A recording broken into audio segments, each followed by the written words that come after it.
اللہ کریم نے قرآن مجید میں فرمایا سبحان الذی اسری بعبدہ، پاک ہے وہ ذات جس نے اپنے بندہ خاص کو سیر کرائی، لیلا من المسجد الحرام الی المسجد الاقصی، رات کے کچھ حصے میں سیر کرائی اور مسجد حرام سے لے کر مسجد اقصی تک سیر کرائی۔ نبی کریم صلی اللہ علیہ وسلم کو اللہ نے بڑی ہی شانیں عطا فرمائی، بڑی عظمتیں عطا فرمائی۔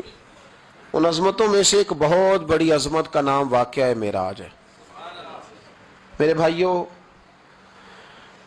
جب سے امت کے اندر خیالات تقسیم ہوئے ہیں، اپنی اپنی رائے لوگوں نے قائم کی ہے، تو کچھ ایسے ذہنوں نے بھی کچھ اختراعات ایسی بھی زمانے میں وضع کی ہیں۔ کہتے ہیں جی حضور کی تعلیمات زیادہ بیان ہونی چاہیے، نبی پاک کی شان بیان کرنے کا کیا معنی ہوا؟ یہ میلاد کا جلسہ، معراج کی محفل، حضور کی عظمتیں، شانیں، یہ کیوں بیان ہوتی ہیں؟ سوال یہ ہے ان دوستوں سے کہ اللہ کریم نے قرآن مجید میں فرمایا کہ انا اعطیناک الکوثر، محبوب بے شک ہم نے آپ کو خیر کثیر عطا فرمائی، دی ہے اللہ نے، دی ہے اپنے نبی کریم کو۔ یا اللہ تو دینے والا ہے، رسول لینے والے ہیں، ہمیں کیوں بتا رہا ہے؟ اس بات کو سمجھیے گا، اللہ دینے والا ہے، حضور لینے والے ہیں، قرآن میں کیوں ذکر کیا؟ تو رب فرماتا ہے تمہیں اس لیے بتا رہا ہوں کہ تم معمولی محبوب کے ماننے والے نہیں، اس محبوب کے ماننے والے ہو جنہیں اللہ نے بڑی ہی خیر کثیر عطا فرمائی۔ وَرَفَعْنَا لَكَ ذِكْرَكَ، اے محبوب ہم نے آپ کے لیے آپ کے ذکر کو بلند کر دیا۔ تو یا اللہ یہ بات تو محبوب سے کہہ لیتا اکیلے میں، ہمیں کیوں بتائی؟ قرآن میں کیوں ذکر ہوا؟ یہ وَرَفَعْنَا لَكَ ذِكْرَكَ میں امت کے لیے کیا ہے؟ تو فرمایا تمہارے لیے یہ ہے کہ تم اس محبوب کے ماننے والے ہو جن کے ساری دنیا میں چرچے۔ اعلیٰ حضرت فرماتے ہیں عرش پہ تازہ چھیڑ چھاڑ، فرش پہ طرفہ دھوم دھام، کان جدھر بھی لگائیے تیری ہی داستان ہے، کان جدھر بھی لگائیے تیری ہی داستان۔ تو نبی کریم علیہ السلام کی عظمتوں کا بیان، حضور کی شانوں کا بیان، نبی پاک کے تذکرے، وہ اس لیے ہیں تاکہ امت مسلمہ سر اٹھا کے جیے اور وہ لوگوں کو بتائیے۔ ہمارے حکمران کئی دفعہ جب پاکستان کا اور یورپ کا موازنہ کر رہے ہوتے ہیں تو مجھے یوں لگتا ہے کہ جیسے بڑے شرمندہ ہیں پاکستان میں پیدا ہو کے، بڑے پریشان ہیں، ان کو بڑی تکلیف ہے۔ کاش یہ موازنہ اس طرح کرتے کہ وہ یورپ والے عیسائی اور یہودی ہیں، اللہ تعالیٰ نے ہمیں محبوب کریم کی امت میں پیدا فرمایا، تو پھر ان کا معیار اور ہوتا بات کرنے کا، پھر ان کے لفظوں میں وہ کمزوری نہ ہوتی۔ دیکھو نا پاکستان میں کتنے حملے ہوئے، کتنے زیادہ مسجدوں میں بم پھٹے، کبھی کوئی حکمران آیا کیا وہ مل کے جمعہ پڑھتے ہیں؟ لیکن نیوزی لینڈ کی وزیر اعظم نے یہ کام کر کے کمال نہیں کر دیا؟ ہمارے تو ابھی تک وہ سائیوال کے یتیم بچوں سے ملنے کوئی حکمران نہیں گیا، کوئی نہیں گیا، اس لیے کہ یہ قوم تو ایسی ہے، ہمیشہ لائنوں میں لگ کے ووٹ دیتی ہے۔ ان کا کیا ہے؟ انہوں نے کل پھر گاڑیوں کے پیچھے اسی طرح بھاگنا ہے، جیبوں سے سٹیکر بنوانے ہیں، اشتہار چھپوانے ہیں۔ یہ تو مطلب بھیڑ بکریاں دو چار مر جائیں تو کیا عرض ہے؟ یہ ہمارا سٹیٹس ہے، ہمارا، ان کا کیا ہے؟ ان کو تو پتہ ہے کہ ان کو کیسے یوز کرنا ہے۔ میں نے اس وقت بھی کہا تھا اور آج بھی کہتا ہوں، نمبر پلیٹ بدلنے سے گاڑیاں نئی نہیں ہوتی، گاڑی بدلے تو پھر اس کا نظام بدلتا ہے، بدلنا ہے تو اس کا انجن بدلو، نمبر پلیٹیں نہ بدلو۔ یہاں نمبر پلیٹیں بدل کے وہی گاڑیاں دوبارہ روڈ پہ چھوڑ دی جاتی ہیں۔ نہ ادھر ادھر کی تو بات کر، یہ بتا کہ قافلہ کیوں لٹا؟ مجھے رہزنوں سے غرض نہیں، تیری رہبری کا سوال ہے۔ تو یہاں تو تباہی اتر رہی ہے، اللہ تعالیٰ سمجھنے کی توفیق عطا فرمائے، اللہ ہمارے حال پر رحمت کی نظر فرمائے۔ تو یہ شرمندہ ہو کے جو لوگ باتیں کرتے ہیں نا، معاذ اللہ کمزوری دکھاتے ہیں، یہ اس کمزوری کو دور کرنے کا بہترین علاج یہ ہے کہ ہر گلی میں، ہر کوچے میں، ہر نگر میں میرے مصطفیٰ کی عظمتیں بیان کی جائے۔ اور جہاں تک ان لوگوں کا تعلق ہے بیچارے جو کہتے ہیں واقعہ معراج سمجھ میں نہیں آتا، تو ان کو میں پوچھتا ہوں کہ تمہیں تو اپنا وجود بھی سمجھ میں نہیں آتا، کیسے سانس لیتے ہو؟ معدے کا کون سا نظام ہے؟ نظام انہضام کیا ہے؟ جگر کہاں ہے؟ تمہارے وجود میں اللہ تبارک و تعالی نے جو چیزیں پیدا کی ہیں تو آج تک اپنے آپ کو نہیں سمجھ سکا، تو رب رسول کے معاملات کو سمجھنے چلا ہے۔ اپنی چھوٹی سی عقل کو اتنا پریشان نہ کر ورنہ تو الجھ جائے گا۔ کہتے ہیں جی سمجھ میں نہیں آتا، جی کیسے گئے، کس طرح گئے، کیوں کر کے گئے؟ تو نبی پاک نے تو کہا ہی نہیں میں گیا ہوں، حضور نے تو بعد میں کہا ہے میں گیا ہوں، پہلے تو رب فرماتا ہے سبحان الذی، جو لے کے گیا ہے وہ ہر عیب سے ہر نقص سے پاک ہے. وہ جو بھی بیان کرتا ہے حق اور سچ ہی بیان کرتا ہے.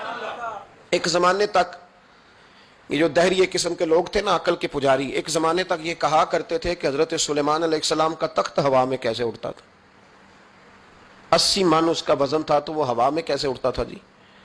کچھ لوگ اس پہ بیٹھے ہوتے تھے پھر بھی وہ ہوا میں اڑتا تھا. ہمارے اس زمانے کے علماء اس کا جواب دیتے تھے وہ تخت جی ہوا میں کیسے اڑتا تھا. بڑا اعتراض ہوتا تھا، بڑی اس پر باتیں ہوتی تھیں. اب نہیں آپ سنتے ہوں گے کوئی بات، کیوں بھلا؟ اب ہر روز جہاز اڑتا ہے اور اس تخت سے زیادہ وزن لے کے اڑتا ہے. 500 550 سواری ہوتی ہے، ہر سواری کا 2 من وزن بھی ہوتا ہے. اور جب پائلٹ اعلان کرتا ہے نا کیبن سے کہ ہم 38,500 فٹ کی بلندی پہ جا رہے ہیں تو کوئی شخص اعتراض نہیں کرتا. اب چھوڑ گئے حضرت سلیمان کے تخت پر اعتراض کرنا، اس لیے کہ سارے اوڑ کے آتے جاتے ہیں. اب ذرا ٹھہر گئے ہیں، اب یہ ٹینشن ختم ہو گئی کہ حضرت سلیمان کا تخت کیسے اڑتا تھا. پھر ایک نیا اعتراض شروع ہو گیا، الم تر کیف فعل ربک باصحاب الفیل، کہ اتنا چھوٹا سا کنکر اور اتنا چھوٹا سا بابیل اور اتنے بڑے ہاتھی کو کنکر مارے تو اتنے سے کنکر سے ہاتھی کیسے مر جاتا ہے. بڑی پریشانی تھی بھئی، کنکر چھوٹا ہاتھی بڑا کیسے مر گیا. پھر اللہ نے فضل کیا تو بندوق کی گولی ایجاد ہو گئی. کہنے لگے نہیں نہیں، پریشر سے لگے تو ہاتھی ماری جاتا ہے.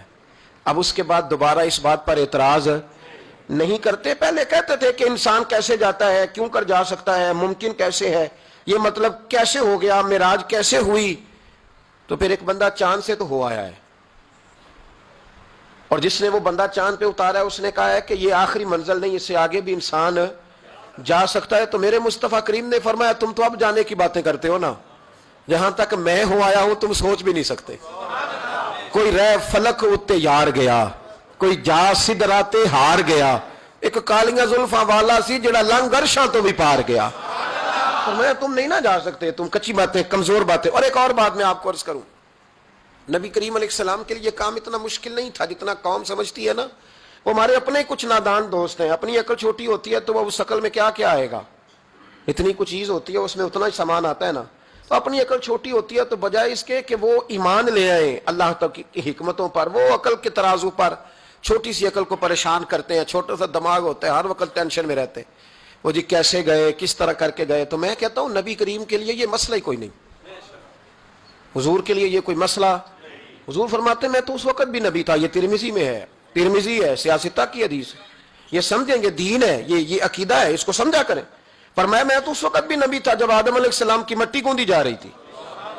تو محبوب تو پہلے بھی ان سارے نظاروں کو جانتے ہیں، ہر چیز حضور کی نظر میں ہے.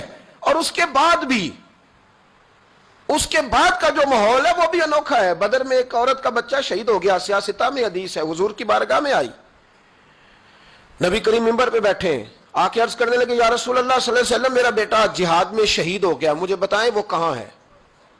اگر جہنم میں ہے تو میں روں گی، آہوزاری کروں گی، اگر جنت میں ہے تو میں شکر ادا کروں گی. حضور بتائیں. تو جنت دوزخ کا معاملہ تو قیامت کے بعد ہے، یہ تو دور کی بات ہے. مدینے میں بیٹھ کر، مسجد نبی میں بیٹھ کر بی بی نے سوال کر دیا. حضور نے نہیں فرمایا کہ بی بی یہ تو قیامت میں پتہ چلے گا نا. حضور بیٹا کہاں ہے؟ حضور نے یوں نظر اٹھائی، فرمایا بی بی جنتیں ہیں 8، جو سب سے اعلیٰ جنت ہے نا وہ اللہ نے تیرے بیٹے کو عطا فرمائی. سب سے اعلیٰ جنت میں ہے تیرا بیٹا. مرحوم آدم چشتی نے ایک جملہ کہا تو انہوں نے کمال کر دی. کہنے لگے ایسا کوئی محبوب کہیں ہوگا نہ کہیں ہے، بیٹھا ہے چٹائی پہ مگر عرش نشی ہے. اور ایک جملہ اتنا شاندار ہے، اتنا شاندار ہے کہ میں جب پڑھتا ہوں تو میں مرحوم کے لیے دعا کرتا ہوں. انہوں نے کہا کہ تو جو چاہے تو ہر شب ہو مثال شب اسرا. محبوب اگر آپ چاہیں تو روز معراج ہو، تو جو چاہے تو ہر شب ہو مثال شب اسرا، اس لیے کہ تیرے لیے 2-4 قدم عرش بری ہے، تیرے لیے 2-4 قدم، تیرے لیے 2-4 قدم عرش بری ہے. اور کہنے لگے ہر ایک کو میسر کہاں اس در کی غلامی، اس در کا تو دربان بھی جبریل امی ہے، اس در کا تو دربان بھی جبریل امی ہے. اور ملتا نہیں کونین کو کیا کیا تیرے در سے، ایک لفظ نہیں ہے جو تیرے لب پہ نہیں ہے. نبی کریم صلی اللہ علیہ وسلم کے لیے یہ کوئی مشکل نہیں. جس طرح ہم الجھے ہوئے نا کہ مطلب کیسے، تو کس طرح، تو کس انداز میں، تو وہاں یہ کوئی کھاتا ہے ہی نہیں. حضور کے لیے تو 2-4 قدم ہے، جب چاہیں جب چاہیں. وہ ایک صاحب تھے مجھے کہنے لگے کہ وہ جی حضور تو گئے تھے حضرت جبریل لے کے تھے پروں پہ بٹھا کے، پہلے براق پہ گئے تھے، پھر حضرت جبریل کے پروں پہ، پھر رف پہ، ویسے تو نہیں نا بشر جا سکتا۔ تو میں نے کہا چلو مہربانی کرو تم بھی کسی دن براق پہ بیٹھ کے چکر لگا ہی جاؤ، کوئی کوشش کرو نا یار، کسی جگہ پہ ٹھہرو تو صحیح۔ عجیب فلسفہ، کہتے حضور، تو میں نے کہا چلو وہ تو رف تھی، حضرت جبریل کے پار تھے، براق تھا، تو وہ جو نبی پاک بعد میں 9 مرتبہ گئے اور آئے، حضور 50 نمازیں لائے نا، تو حضرت موسیٰ نے کہا کہ محبوب نہیں پڑھی جائیں گی، تو حضور گئے، 5 کی معافی ہوئی، پھر آئے، تو حضرت موسیٰ نے کہا کہ محبوب نہیں، یہ نہیں ہوگا۔ یہ بھی نبی پاک کی فرما برداری ہے اللہ کی بارگاہ میں۔ حضور نہیں کہتے ٹھیک ہے یا اللہ تو 50 کہتا ہے تو 50 ہی قبول ہے۔ حضرت موسیٰ نے کہا محبوب نہیں، آپ کہیں، آپ کہیں، اور یہ حضرت موسیٰ کے دل میں بات بھی اللہ نے ڈالی، یہ بھی اللہ نے ڈالی کہ آپ میرے محبوب سے کہیں، انہوں نے نہیں کہنا، ان کو تو جو کہہ دیا جائے قبول ہے۔ حضور واپس گئے تو 9 چکر لگائے نبی کریم نے۔ اس کا مطلب ہے کہ اب وہ جو 9 چکر حضور گئے اور آئے تو وہ حضرت جبریل کے پروں پہ لگائے تھے۔ کسی جگہ کسی روایت میں ملتا ہے کہ حضور نے فرمایا جبریل ادھر لا، دوبارہ براق پھر جانا ہے، ادھر پار دوبارہ لا یا براق دوبارہ لا۔ 9 دفعہ گئے اور 9 دفعہ آئے، پھر مان لو کہ تیرے لیے 2-4 قدم عرش بری ہے، تیرے لیے 2-4 قدم عرش بری ہے۔ محبوب کی عظمت کو سمجھو، حضور جب چاہیں، جس وقت چاہیں، جس وقت چاہیں، جس وقت دل چاہے۔ یہ تو میرے محبوب کا آنا جانا ہے، یہ تو رسول پاک کا آنا جانا ہے۔ حضور کا جب جی چاہے آئیں، جب جی چاہے جائیں۔ حضور نماز پڑھا رہے تھے، یہ صحیح مسلم کی حدیث ہے۔ مسلمانوں ساری زندگی آنکھیں کھول کے، دل کھول کے، خوشبو کی طرح مہک کر، پھولوں کی طرح تازہ تر و تازہ رہ کے زندگی گزارو، اس لیے کہ رب کریم نے تمہیں شانوں والا رسول عطا فرمایا ہے۔ طبیعتیں ٹھنڈی رکھو، مزاجوں میں سکون رکھو، خوش ہو جایا کریں حضور کا۔ آپ یقین کریں کسی جگہ محفل میلاد لکھا ہوتا ہے تو طبیعت ٹھنڈی ہو جاتی کہ یہاں میرے نبی کی نعتیں پڑھی جائیں گی۔ کسی جگہ محفل معراج لکھا ہوتا ہے تو طبیعت ٹھنڈی ہو جاتی ہے، یہاں حضور کا ذکر ہوگا۔ یہ نا اپنے دل میں شوق پیدا کریں۔ یہ لوگ کہتے ہیں نا بڑے دکھ ہیں، تو حضور کی نعت سن کے راضی ہونا سیکھیں، اللہ انہیں سکھ عطا فرمائے گا۔ جو کہتے ہیں بڑے پریشان رہتے ہیں تو وہ حضور کے درود و سلام سے راضی ہونا سیکھیں، اللہ سکون عطا فرمائے گا۔ سنگیو یاد رکھو، جو کہتے ہیں کہ دل بے قرار رہتا ہے، اپنے دل کو حضور کی تعریف سے جوڑ لے، رب تیرے دل کو سکون عطا فرمائے گا۔ خوش ہونا سیکھیں حضور کا نام سن کے، ٹھنڈا ہونا سیکھیں، طبیعتوں کو، کلیجوں کو ٹھنڈا کرنا سیکھیں، اللہ راحت عطا فرمائے گا۔ لیکن اگر بحث ہی بحث کرنی ہے تو کیسے جی، کس طرح جی، کس حال میں۔ اب میں بڑی تنقید کرتا ہوں پیسے لینے والوں، طے کرنے والوں پر، کہ کئی دفعہ تکلیف بھی بڑی ہوتی ہے۔ ایک بندہ بڑی پیاری نعت پڑھ رہا تھا، بڑی پیاری، میں بھی سٹیج پہ موجود تھا، تو ایک صاحب سے میں نے کہا کہ یار آج تو مزہ آ گیا، کلام سننے کا لطف آ گیا۔ تو کہنے لگا اس نے 40,000 بھی لیا ہم سے۔ تو میں نے کہا یار ٹھیک ہے، اگر اس نے لے ہی لیا ہے نا تو تمہیں بحث کرنے کی کیا ضرورت ہے، جتنی اچھی وہ نعت پڑھ رہا ہے نا، میرے خیال میں 40,000 بھی تھوڑا ہے، اس کو زیادہ دینے چاہیے تھے۔ اور اگر اس نے لے لیے، اب دے دیے، تو اب بحث کرنے کی کیا ضرورت ہے؟ اب تو مزہ لینا چاہیے کہ میرے نبی کا ذکر کر رہا ہے۔ وہ جو لے دے رہا ہے وہ اللہ اس سے حساب لے لے گا نا خود ہی قیامت میں۔ یہ ہم بھی شکوہ کرتے ہیں، سمجھانے کی کوشش کرتے ہیں، لیکن ان شکووں میں آ کے ہم نے نعت تو نہیں نہ چھوڑ دینی، حضور کا ذکر تو نہیں نہ چھوڑ دینا۔ اب اس کے نیچے آ کے وہ اپنا ذائقہ لینا، تو میں نے پہلے بھی آپ کو بتایا تھا، پھر بتاتا ہوں۔ میں مسجد نبوی شریف میں نا سلام کرنے کے لیے حاضر ہوا۔ اب تو میرے جیسے بندوں کو نقاب کر کے جانا پڑتا ہے نا، اس وقت ذرا جلدی چلے جایا کرتے تھے، موقع مل جاتا تھا۔ تو میں نا بابو سلام سے داخل ہوا تو ایک بابا جی بڑے سادے سے، پگڑی بھی سادی، طبیعت بھی سادی، تو اپنی موج میں وہ جا رہے ہیں۔ مواجہ شریف پہ حاضر ہوئے تو اس نے کہا چل حاجی نکل، دھکے دیتے ہیں نا، ان کی موج ہے، وہ دھکے دے رہے تو بابا بڑا راضی ہے، یعنی طبیعت بتاتی ہے جس نے راضی رہنا ہوتا ہے، جس کا دل کرتا ہے راضی رہنے کو، اللہ توفیق بھی دے ہی دیتا ہے۔ اور کچھ بیچارے دنیا میں آئی پریشان رہنے کے لیے، ان کا پروگرام ہی نہیں خوش ہونے کا، اللہ ماشاءاللہ، ان کو بڑی ٹینشن ہوتی ہے، ادھر سے بھی ٹینشن، ادھر سے بھی ٹینشن، کوئی ہنس کے ملا تب بھی ٹینشن، نہ ہنس کے ملا تب بھی ٹینشن، پریشان ہی رہتے ہیں، مزاج بن جاتا ہے۔ بابا جی بڑے فریش تھے، بڑی طبیعت ٹھنڈی، اس نے دھکے دیے، کہ چل حاجی اللہ۔ تو بابا پتہ کیا کہتے ہیں تیری خیر ہوئے پہرے دارا، اے روزے دی جالی چوم لین دے۔ تو وہ کہتے چل نکل، کہتا تیری خیر ہوئے پہرے دارا، روزے دی جالی چوم لین۔ میں نے اس بابا جی سے بڑی تربیت لی، میں جب بھی ان کو یاد کرتا ہوں میرا دل بڑا ٹھنڈا ہوتا ہے۔ وہ پھر اس نے تیسرا دھکا دیا، چل نکل، بابا پھر کہتا تیری خیر ہوئے پہرے دارا، روزے دی جالی۔ اور وہ بندہ بالکل عربی النسل تھا جو دھکے دے رہا تھا، باہر نکلے، مجھے بھی دھکا دیا، بابا جی کو، ہم باہر نکلے تو میں کہا بابا جی انہوں کو تو تہاڈی بھی سمجھ آندی سی، ਕਹਿੰਦਾ ਪੁੱਤਰ ਮੈਨੂੰ ਵੀ ਪਤਾ ਹੈ, ਮੈਂ ਤੇ ਆਪਣਾ ਰਾਂਝਾ ਪੈ ਰਾਜ਼ੀ ਕਰਦਾ ਸੀ, اور میں نے پتا ہے انہوں نہیں سمجھ آ رہی, میں نے پتا ہے انہوں کی پتا, میں پنجابی چ لگا اپنا تو بھئی جس نے رانجھا راضی کرنا ہے نا اس نے رانجھا راضی کر ہی لینا ہے. میں نے ایسے لوگ بھی دیکھے ہیں جو چھوٹے سے بچے کو کھڑا کر کہتے ہیں بیٹے مولا صلی اللہ علیہ وسلم آتا ہے, آتا ہے, چل سنا میرا پتر. وہ بچے نے اس کو قصیدہ سنایا تو بابا جی 10 روپے دے کے اپنا رانجھا راضی کر کے نکل گئے. جس نے اعتراض کرنا ہے وہ سارا دن اسی چکر میں پڑا ہوا ہے, 50 لیا ہے, 40 لیں دے. بھائی تو وہ لیتا ہے نا تو اس کو جان چھوڑ, تو یہ دیکھ کے تیرے محبوب کا ذکر کرتا ہے نا, تو رسول اللہ کی بات سن. اب سننا تو انہی سے ہے نا, ہم دعا کرتے ہیں اللہ انہیں بھی توفیق ہدایت عطا کرے, یہ پیسے لینے والے سیانے ہو جائیں. اور سارے لیتے بھی نہیں, تو ان سے سن لیا کر جو نہیں لیتے, سن تو صحیح نا, اپنا رنجا تو راضی کرنا, شوق تو بیدار کر, طبیعت میں ٹھنڈک تو پیدا کر. میرے رسول کریم علیہ السلام کی جو شانیں ہیں, حضور کی جو رفتیں ہیں, نبی پاک کی جو بلندیاں ہیں, رسول پاک کی جو حضور کو اللہ نے اکرام دیا ہے, وہ گلاب کی طرح طبیعت کو مہکا دیتا ہے. جب ہم چیزیں پڑھتے ہیں تو طبیعت ٹھنڈی ہو جاتی. ہمارے حضرت صاحب کا طریقہ تھا, کوئی حضور کی شان والی روایت پڑھتے نا تو رات کو کتاب پہ نشانی لگا لیتے, اور صبح نا وہ کتاب پکڑی ہوتی تو وہ کہتے ادھر آ بھائی یہ دیکھ کیا لکھا ہے قاضی ایاز صاحب نے, یہ دیکھو کیا لکھا ہے کہ نبی کریم علیہ السلام نے فرمایا اللہ تعالیٰ قیامت کے دن میری سفارش پڑھنا 70,000 امتیوں کو بغیر حساب کتاب ہی جنت میں داخل کر دے. یعنی ان سے کھڑا کر کے پوچھے گا بھی کوئی نہیں کہ کیا کیا, 70,000 بغیر حساب کتاب. یہ دیکھو کتنی شان والی بات. تو وہ ٹھنڈا کرنا چاہتے تھے نا اپنے دل کو, تو ان کے دل ٹھنڈے ہو جاتے تھے. ایک بات سننا تو طبیعت پھولوں کی طرح مہک جاتی. ایک حدیث پڑھتے تھے تو اسی کے سکون میں رات کو سو جاتے تھے. پروگرام بنائے کہ حضور کی جب تعریف ہو, جب موقع تو پھر طبیعت ٹھنڈی ہو. سنیں, میں نے کہا 2-4 قدم عرش بری ہے. نبی کریم علیہ السلام نماز پڑھا رہے تھے, زور کی نماز تھی, عصر کی نماز تھی, صحیح مسلم میں موجود ہے. حضرت ابو ہریرہ فرماتے ہیں نماز پڑھاتے پڑھاتے نبی پاک نے قدم آگے کیا, نماز پڑھاتے پڑھاتے قدم آگے کیا اور یوں ہاتھ اٹھایا پھر واپس کر لیا.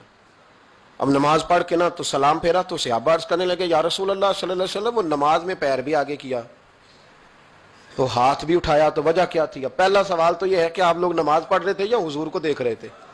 تو صحابہ تو پہلے ہی بتاتے ہیں کہ بھئی ہم تو پہلی صف میں نماز اس لیے پڑھتے تھے کہ نماز بھی ہوتی رہتی تھی اور چپ کے محبوب کی دید بھی ہوتی رہتی تھی. حضور سے پوچھا یا رسول اللہ وہ نماز پڑھتے پڑھتے قدم آگے بڑھایا آپ نے تو پھر پیچھے کر لیا, کیا تھا؟ اور ہاتھ اٹھایا تو پھر آپ نے نیچے کر لیا. تو نبی کریم فرمانے لگے نماز پڑھاتے پڑھاتے جب میں نے کہا نا سمی اللہ لمن حمیدہ, اچانک میری نظر اٹھی تو جنت میں چلی گئی. نظر اٹھی تو جنت میں, تیرے لیے 2-4 قدم عرش بری ہے. تو محبوب فرماتے ہیں جب میری اوپر نظر گئی نا تو میں نے دیکھا کہ انگوروں کا ایک خوشہ لٹک رہا ہے جنت میں, تو میں نے ہاتھ بڑھایا کہ توڑ لوں. حضور کھڑے ہیں مسجد نبوی میں اور فرماتے ہیں کہ میں یہاں کھڑے ہو کے ہاتھ اونچا کروں تو میرا جنت تک پہنچ جاتا ہے. فرمایا میرا ارادہ ہوا کہ وہ خوشہ جنت کا توڑ لوں, اور ذرا میں نے پیر آگے بڑھایا ہی تھا تو میرے دل میں خیال آیا کہ جنت راز ہے تو راز ہی رہنی چاہیے, یہ راز کھول گیا تو مزہ نہیں آئے گا. تو میں نے پھر وہ ہاتھ واپس کر لیا. صحابہ کہتے ہیں جب نبی کریم نے یہ بیان کیا تو ہمارے چہرے نے تجسس سے کھیل اٹھے, تجسس سے. ہم کوئی بات اور بھی سننا چاہتے تھے تو محبوب فرمانے لگے اگر میں وہ خوشہ توڑ کے لے آتا اور تمہیں دے دیتا تم قیامت تک بھی کھاتے رہتے تو تم سے ختم نہیں ہونا تھا. یہ صحیح مسلم کی حدیث ہے. او بھائی میرے رسول کریم کے واقعہ معراج پہ شکوہ کرنا, کہنا سمجھ میں نہیں آتی کیسے گئے تھے, تو جو چاہے تو ہر شب ہو مثال شب اسرا. نبی کریم صلی اللہ تعالی علیہ وسلم فرماتے ہیں میں ام ہانی کے گھر میں سویا ہوا تھا, کوئی آنے والا آیا, اس نے مجھے جگایا. اور جو لفظ حدیث میں بڑے شاندار ہیں. محبوب فرمانے لگے جبریل امین کہنے لگے یا رسول اللہ چلیے رب آپ کی ملاقات کا شوق رکھتا ہے, اللہ آپ کی ملاقات کا شوق.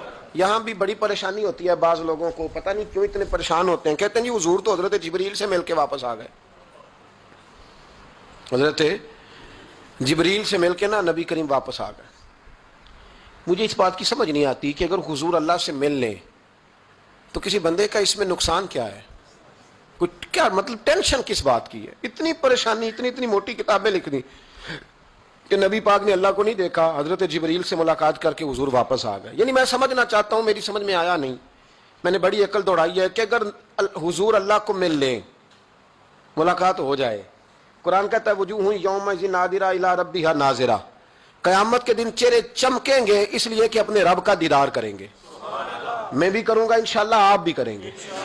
کہاں چہرے چمکیں گے؟ اس لیے کہ مومن اپنے رب کا دیدار، وہ میرے بھائی اگر ہر مومن دیدار کر سکتا ہے، اور قرآن کہتا ہے نبی کریم علیہ السلام اگر اللہ کریم کا دیدار کر کے واپس آئیں تو اتنی زیادہ پریشانی علامہ صاحب کو، شیخ کو اتنی ٹینشن، اتنے زیادہ وہ آوازار ہوئے کہ اتنی موٹی کتاب لکھ دی، اور ادھر سے دلیل لائے کھینچ کے، ادھر سے دلیل لائے، اللہ کا تو ادراک ہی کوئی نہیں کر سکتا، دیکھ ہی کوئی نہیں سکتا، ممکن ہی نہیں تھا۔ حضور تو گئے تھے حضرت جبریل سے ملنے، تو میں نے کہا آپ کو غلطی لگ گئی، وہ اس لیے کہ شیخ محقق شاہ عبد الحق صاحب محدث دہلوی رحمۃ اللہ نے لکھا ہے کہ کسی نبی کے پاس حضرت جبریل صرف 11 مرتبہ ہے، اور کسی پیغمبر کے پاس 21 مرتبہ ہے، کسی کے پاس 30 مرتبہ ہے، اور نبی کریم علیہ السلام کی بارگاہ میں حضرت جبریل امین نے 24,000 مرتبہ حاضری دی ہے۔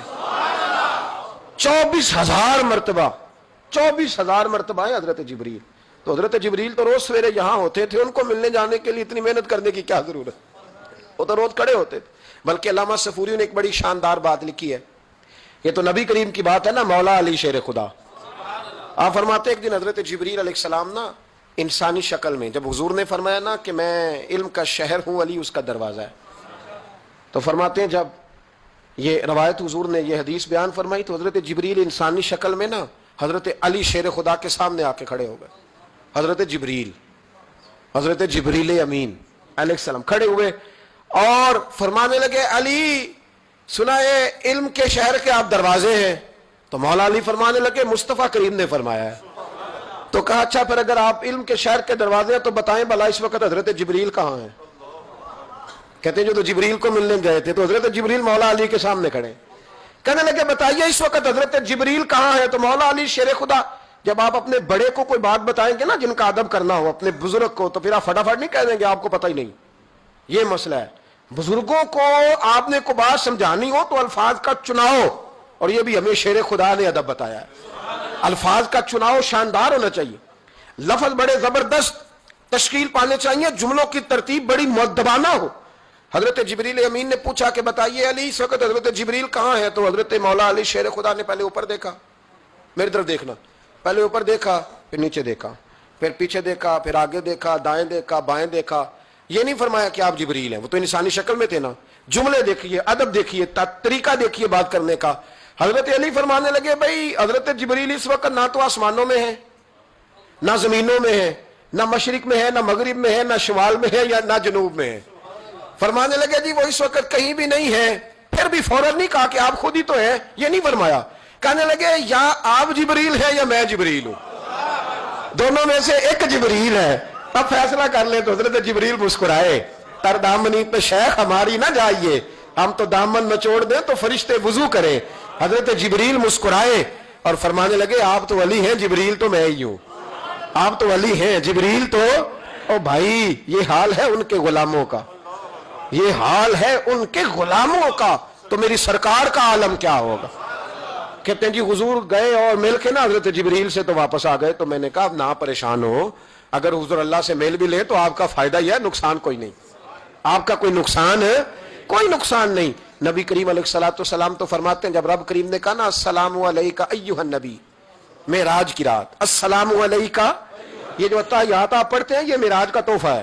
جب کہا نا السلام علیکہ ایھا النبی، اے نبی آپ پر سلامتی ہو، حضور فرماتے ہیں رب نے میرے سامنے مجھے بٹھا کر کہا، سامنے، یا رسول اللہ آپ نے رب کو دیکھا؟ فرمایا رأیت ربی بأحسن صورۃ، میں نے رب دیکھا ہے اور بڑی سونی صورت میں دیکھا ہے، بڑی سونی صورت میں سامنے بٹھا کے کہا السلام علیکہ ایھا النبی ورحمۃ اللہ وبرکاتہ، محبوب آپ پر سلام ہوا میرے نبی، رحمت ہو، برکت ہو۔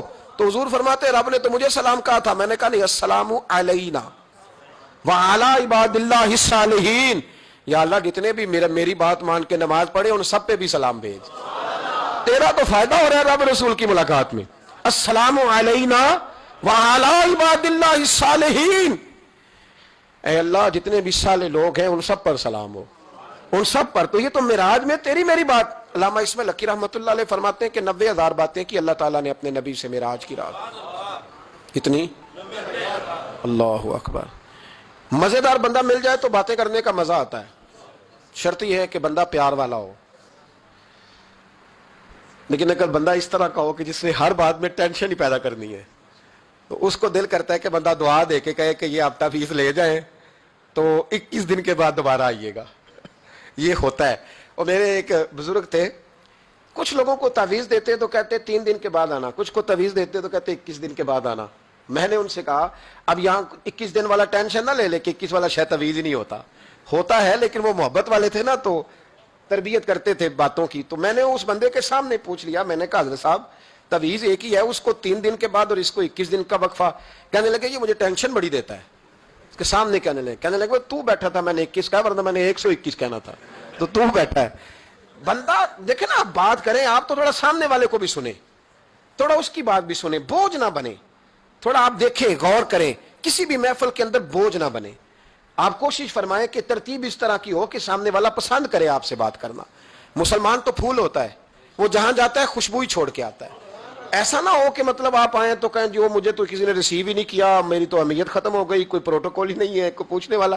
اس سے نقصان ہوتا ہے, اس سے سامنے والے کو بھی آپ پریشان کرتے ہیں, اپنے آپ کو بھی. کوشش فرمائیں. دیکھیں نا اللہ رسول کی ملاقات بھی 1 رات کی اور 90,000 باتیں. اور علامہ اسماعیل لکی فرماتے ہیں کہ رب کریم نے فرمایا محبوب 30,000 نہ ساری امت کو بتانا. حضور نے بتائی آ کے 30,000. اس میں نماز بھی ہے, اتحیات بھی ہے, حضرت بلال حبشی کا مقام بھی ہے. نبی کریم نے یہ بھی فرمایا کہ میں نا معراج کی رات محل بھی دیکھ آیا ہوں, اس پر عمر بن خطاب کا نام بھی لکھا ہوا ہے. 30,000 باتیں حضور نے آ کر بیان فرمائی اور کہا محبوب 30,000 باتیں نا خاص لوگوں کو بتانی, خاص کو. ہر بندے کا ہاضمہ درست نہیں ہوتا. وہی سالن کھا کے کچھ کہتے ہیں بڑا مزہ آیا, کچھ کہتے ہیں ساری رات نیند ہی نہیں آئی. حالانکہ معاملہ ہوتا ہے ہاضمے کا. ہر آدمی درست ہاضمہ نہیں رکھتا, تو لوگ ہاضمہ صحیح کرانے کی بجائے سامنے والے کی ہانڈی صحیح کراتے رہتے ہیں. اس کو کہتے رہتے ہیں کہ تو لہسن زیادہ ڈالا کر. او بھائی تو اپنے ہاضمے پہ تھوڑی محنت کر, صبح واک کیا کر, دہی شہی کھایا کر, پھر بھی نہ ٹھیک ہو تو صبح شامی سب گول استعمال کیا کر, اس کے چھلکے سے فائدہ لے. کہ سارا اعتراض سامنے والے کی ہنڈیا پہ ہی ہے. نبی کریم صلی اللہ یہ جو ہاضمہ خراب ہو جاتا ہے پھر بندہ ٹینشن لیتا ہے, کہتا ہے نہیں جبریل سے ملے تھے, اللہ کا دیدار ہی نہیں کیا, وہ تو بس خواب کا معاملہ تھا, خواب میں گئے تھے, خواب میں. بھائی میں آپ سے کہتا ہوں کہ میں نے رات کو خواب دیکھی ہے پاکستان کا صدر بن گیا ہوں, تو آپ کو کوئی پریشانی ہے؟ کیونکہ خواب میں امریکہ کا بھی بن جاؤں تو آپ کو کیا ٹینشن ہے؟ خواب جو ہوئی, حضور اگر فرماتے میں خواب میں گیا ہوں تو کسی کافر کو کوئی پریشانی ہوتی تھی؟ کیوں کچی باتیں کرتے ہو؟ خواب والی بات ہی کوئی نہیں. اور کہاں قرآن پاک میں آیا کہ خواب میں سیر کرائی؟ سبحان الذی اسریٰ بعبدہ, بندہ خاص کو سیر کرائی. کچھ پنجابی کے لوگ اتنی شاندار باتیں کرتے ہیں کہ مضمون سمیٹ دیتے ہیں. ایک درویش نے کہا تھا سی معراج ایک راز, سی معراج فاوحا الی عبدہ ما ہوا. ہم نے اپنے بندہ خاص سے باتیں کی جو بھی کی. کہا سی معراج ایک راز محبتاں دا, نہیں سی ہر ایک دی سمجھ وچ آਉਣ والا. کچھ کہندے نے بند دروازے سن, گیا کیویں سی عرش تے جان والا, تے ابر دخل کیے تھے عقل دا اے جانے جان والا یا لے جان والا. تو اتنا کیوں پریشان ہے؟ جانے جان والا یا اللہ کہتا ہے میں لے گیا, حضور کہتے ہیں میں گیا. یہ نیچے بیٹھ کے فیصلے کر رہا ہے, نہیں جبریل سے ملے تھے, نہیں وہ تو بس یہ اللہ کی تو ملاقات ہی نہیں, وہ تو خواب میں گئے تھے. تجھے بڑی پریشانی ہے, تیری پریشانی کچھ سمجھ میں نہیں آتی. بلا وجہ یہ کچھ لبرل قسم کے لوگ ہر بات کو عقل کے ترازو میں تولتے ہیں. میرے رسول کریم علیہ الصلوۃ والسلام تشریف لے گئے اور میرے بزرگوں نے ایک بات کیا جو بڑی شاندار ہے. اللہ اکبر. کچھ چیزیں ساری کتابیں کھنگالنے سے بھی نہیں ملتی, تو رب کریم کا بندہ بولتا ہے تو کمال کر دیتا ہے. وہ اصل میں کتاب و سنت کا نچوڑ ہی بیان کرتے ہیں پر کمال کر دیتے ہیں. کمال. کرسی پر, وزیر اعظم کی کرسی پر بیٹھنا اتنا مشکل نہیں جتنا کرسی چھوڑنا مشکل ہے. جو آج کے جب وزیر اعظم بنا, ڈکٹیٹر بھی بنے تو انہوں نے بعد میں سیاسی پارٹیاں بنا لی کہ شاید دوبارہ کچھ عقل چل ہی جائے. مصر میں ایک ایسا وقت گزرا ہے کہ جس کو بادشاہ بناتے تھے, جب اس کی مدت ختم ہوتی تھی نا اس کو قتل کر دیتے تھے. بھائی مارتے کیوں؟ وہ کہتے یہ سازش کرے گا دوبارہ بننے کے لیے. یہ ایسا لطف ہے کہ یہ جاتا نہیں. وہ میرے بھائی اوپر جانا کمال نہیں ہوتا, اوپر جا کے اس لیول پر بیٹھ کر غریبوں مسکینوں یتیموں کے پر توجہ رکھنا, اپنے ماحول کو نہ بدلنا. یقین کریں دنیا میں ایسے بہت سارے وقت آتے ہیں کہ انسان بڑا اونچا اٹھ سکتا ہے, بڑے اسے پھر منصب بدلتے ہیں, جگہ بدلتی ہیں, آفریں ہوتی ہیں, وہ جہاں مرضی جا سکتا ہے, لیکن اپنے آپ کو کھڑا رکھنا ایک مشکل مقام ہوتا ہے. او بھائی ਪੁਰਾਣਾ ਸੱਜਣ ਮਿਲ ਜਾਏ ਤਾਂ ਲੋਕ,